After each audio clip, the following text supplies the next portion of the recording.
Tan Sri Pengerusi, saya nak mengambil bahagian dalam B31 Kementerian Pelancongan. Saya nak menyentuh 020,000 iaitu pelancongan.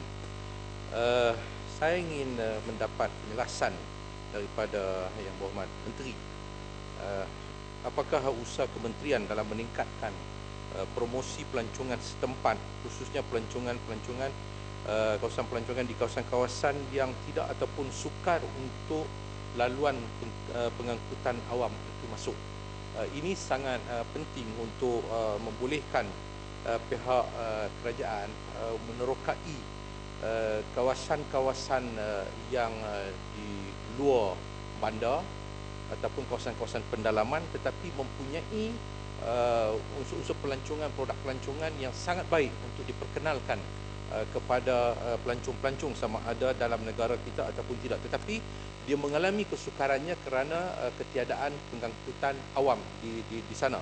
Dan selalunya tempat-tempat yang begini tidak diberikan perhatian oleh travel agency dan sebagainya. Jadi saya fikir bahawa ini merupakan sesuatu yang harus diusahakan oleh kementerian. Contoh saya katakan, contoh kalau nanti di Merbuk atau Sungai Batu, kawasan penemuan bau kajian sejarah lama dan sebagainya, kalau nanti selesai kajian tersebut, maka sudah tentu itu akan melahirkan satu produk pelancongan, bukan sahaja kepada dalam negara, tapi dia akan menarik pelancong-pelancong daripada luar negara. Sedangkan kawasan di situ tidak ada kawasan pengangkutan awam. Jadi bagaimana nak sampai ke kawasan itu dengan kemudahan-kemudahan yang harus disediakan. Yang kedua, Tan Sri Pengerusi, apakah kementerian sedar selama ini daripada pemerhatian saya, banyak program-program yang dibuat oleh pihak kementerian yang saya tidak menafikan ada keperluan dia, tetapi dia lebih bersifat program hangus, one off. Umpamanya contoh program-program itu grand, besar, umpamanya contoh macam belon panas, belon panas, kemudian citra warna, memang besar dan dia mempunyai unsur-unsur yang boleh menarik perhatian pelancong-pelancong, khususnya pelancongan luar negara ke dalam negara kita. Saya tidak menafikan tentang program-program yang bersifat sebegini merupakan satu yang baik dengan memakan belanja yang besar. Tetapi sejauh mana pula kementerian membelanjakan satu peruntukan yang lebih baik untuk program-program yang bersifat secara kajian ataupun research yang berdokumen. Untuk saya nak tunjuk contoh ialah program-program berbentuk kajian berdokumen yang seharusnya dilihat oleh pihak kementerian ialah seperti kajian tentang pemetaan budaya. Pemetaan budaya yang sifatnya lokal, daripada lokal setempat itu sampailah ke tempat yang lebih besar. Ini yang harus dilihat, sebab setakat hari ini saya lihat bahawa dia lebih banyak dilakukan oleh badan-badan NGO, persatuan-persatuan dan sebagainya, yang kemudian diperkenalkan kepada kementerian. Tetapi sejauh mana pula bagi saya bahawa usaha kementerian dalam melihat usaha-usaha setengah pihak daripada badan-badan bukan kerajaan ni yang sanggup turun ke padang untuk membuat kajian tentang peta budaya. Peta budaya maknanya dengan adanya peta budaya ini, bila kita berkomunikasi dengan komuniti setempat, kita akan dapat lihat bagaimana tempat-tempat baru, produk-produk baru yang boleh diperkenalkan. Dan contohnya saya kata bahawa contoh kalau dalam setengah-setengah kawasan saya maknanya mungkin boleh dibuat kajian tentang peta budaya yang sudah ataupun yang belum diterokai. Karena di kawasan saya salah satu tempatnya ialah makam Diraja Langgang yang punya sejarah. Di situ ada bapa kemerdekaan, makam bapa kemerdekaan yang pertama Tunku Abdul Rahman Putra Al-Haj. Bagaimana untuk kita nak memperkenalkan kepada masyarakat, khususnya pelancong-pelancong tempatan itu, untuk melihat menerokai tempat-tempat yang seperti ini. Dan begitu juga bagi saya bahawa antara lain dalam peta budaya ini yang pada saya cadangkan membolehkan pelancong setempat ataupun luar mendapat info yang lebih jelas di dalam suatu kawasan yang dilawati. Dan saya letakkan di sini dalam peta budaya ini boleh dimuatkan antaranya ialah peta budaya dari segi laluan makanan. Maknanya laluan makanan, maknanya kawasan-kawasan area yang terkenal dengan makanan, hasil-hasil makanan yang baik di seluruh negara kita, termasuk kawasan-kawasan dusun buah-buahan yang boleh diperkenalkan lagi sebagai tempat pelancongan kepada pelancong-pelancong. Kemudian laluan sejarah umpamanya, laluan sejarah yang banyak dalam negara kita ni supaya dijadikan peta budaya ini. Kemudian laluan shopping umpamanya, laluan membeli belah, laluan membeli belah. Tapi yang ini saya lihat bahawa memang banyaklah yang kita perkenalkan, tetapi dia sangat kurang tempat-tempat yang saya maksudkan tadi. Kemudian begitu juga dengan laluan penginapan, homestay di kawasan-kawasan setempat yang perlu diperkenalkan kepada masyarakat pelancong dan sebagainya.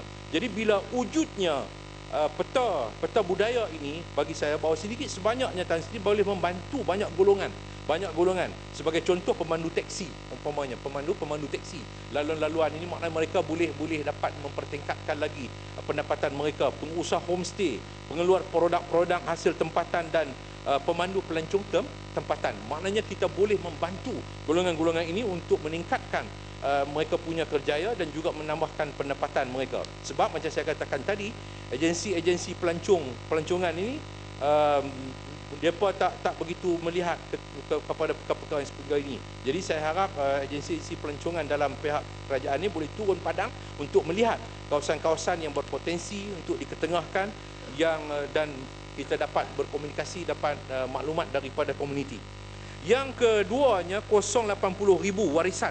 Saya nak minta lah pihak Kementerian Pelancongan ni, khususnya Jabatan Warisan ni, dapat berjumpa dengan pihak Kerajaan Negeri Kedah untuk memperjelaskan supaya mereka faham tentang keperluan untuk mendaftar ataupun nak gadgetkan tempat-tempat sebagai warisan. Sebab banyak kali saya tanya soalan ini, memang di Negeri Kedah ni tidak ada tempat-tempat bangunan yang di gadget yang diwartakan di dalam sebagai bangunan warisan, sedangkan dia punya banyak sejarah. Masjid Zahir, Balai Nobat Jam Besar, kemudian balai Istana Lama, tempat kahwinan Tuanku yang di-Pertuan Agong sekarang dulu, dan juga tempat pertabalan baginda di situ menjadi sultan dan sebagainya. Ini tempat-tempat sejarah, termasuk Istana Anak Bukit Sineri. Jadi saya lihat bila jawapan diberikan, kerajaan tidak minta, Kerajaan Negeri Kedah tidak buat permohonan. Jadi saya harap jangan tunggu Kerajaan Negeri Kedah, mungkin mereka ni lembab, mereka slow sikit. Jadi kena pihak kementerian turun untuk berikan penjelasan. Mungkin mereka ada persepsi, takut kata macam kita serah kepada pusat ambil alih kata Negeri Kedah. Sedangkan ini ada satu manfaat yang boleh untuk memastikan dia juga akan lebih dikenali dan sebagainya selepas itu. Kemudian akhir sekali, Tan Sri Pengurusi, 140,000 aswara. Dulu saya pernah tanya dan jawapan saya pernah cadang dan dapat jawapan daripada menteri bahawa aswara itu akan dinaikkan taraf untuk menjadi Universiti P. Ramlee. Universiti P. Ramlee. Saya nak tahu perkembangan selanjutnya, kerana ini sebagai satu penghargaan kepada Allahyarham P. Ramlee yang banyak memberikan hiburan, yang ada pengajaran-pengajaran yang boleh kita dapat daripada beliau. Dan saya fikir bahawa belum kita ketemui lagi anak seni yang begitu hebat dalam negara kita yang seharusnya dapat kita perkenalkan kepada generasi baru. Dan kalau kerajaan dah bersetuju, saya sangat bersetujulah dengan cadangan apa yang saya sebut sebelum ini. Jadi saya harap menteri dapat jawab, jangan lari keluar dewan sudahlah.